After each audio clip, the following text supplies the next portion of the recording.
Intro to Patchwork of Playboys and Playgirls, written May 21st, 24th, and 25th, 2006. This piece was originally triggered after hearing a poem at a reading by another poet about his dad buying him his first Playboy magazine and teaching him how to do it. And so his father taught him, passing it down with a sophomoric, adolescent, but icy push and a push, and an indifferent, almost angry pump and a pump. The Monday's reading followed a Mother's Day, poetic injustice. This piece attempts to be its own lesson in how it ought to be done.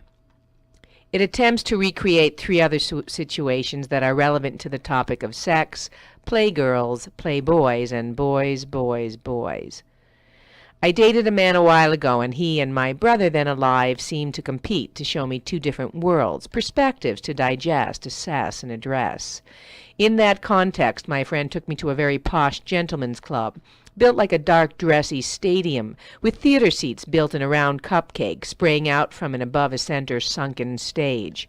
There, in the center of a large, round platform, alone, a single bleached blonde dancer showered in light, centered and surrounded by a sea of plush red seats filled with black-suited men and boys, boys, boys, as she moved in a manner that left no impression on me.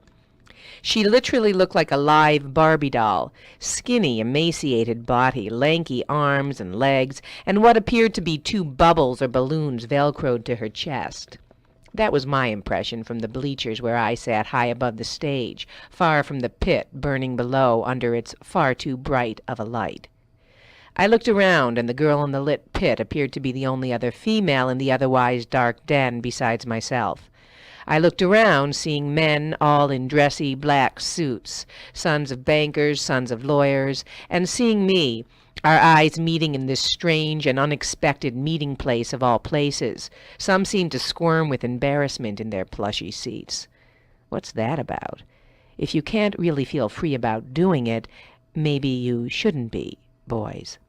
That was also my impression of the situation, there in this huge stadium-like room where I could see my tall, slender, blonde friend, dressed in black, fine but not a suit, as he weaved toward the lit bar adjacent to the cupcake, in and out and down the rows and rows and rows of red velvet seats filled to the brim of the cupcake, almost overflowing off the brim. On the other hand, my brother took me to a small, cavernous dive bar, dark, with a lit-up and raised center stage, up close and personal, and showcasing a single blonde, full-bodied and bloodied American, mind you. Mind, she was tall and firm and wore a full head of thick, long blonde hair, cascading down and around her shoulders smartly.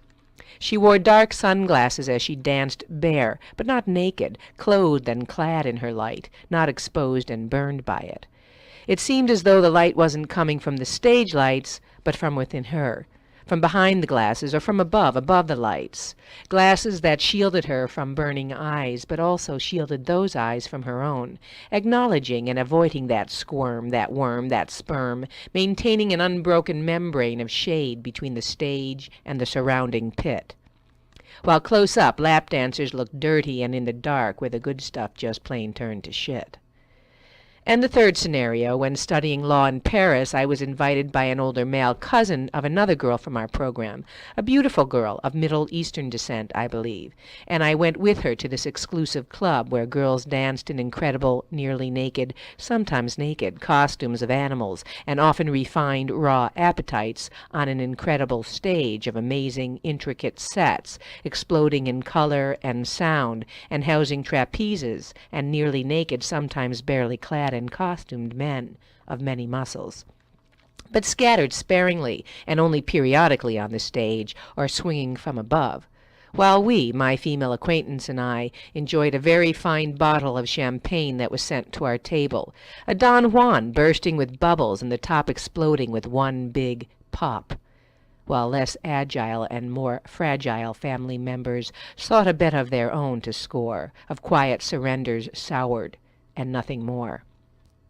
The poem is a little bit of patchwork of fragments from other poems woven together, and of other playboys and party girls who will be. One such fragment speaks to both the exotic dancer that dances naked in the center of a room of strangers, and the reader of poems in the center of a room where we sometimes, maybe always, stand naked. That being said, Patchwork of Playboys and Playgirls at center stage, or The Night in Gale. That's night, K-N-I-G-H-T, in gale. Depending on its spelling, that's a storm, a strong wind, or a gentle breeze. It is also an old-fashioned word for a female, a gal, and a Hebrew word meaning joy. Gal also means a novelist or a short story writer, a playwright, and a poet. And so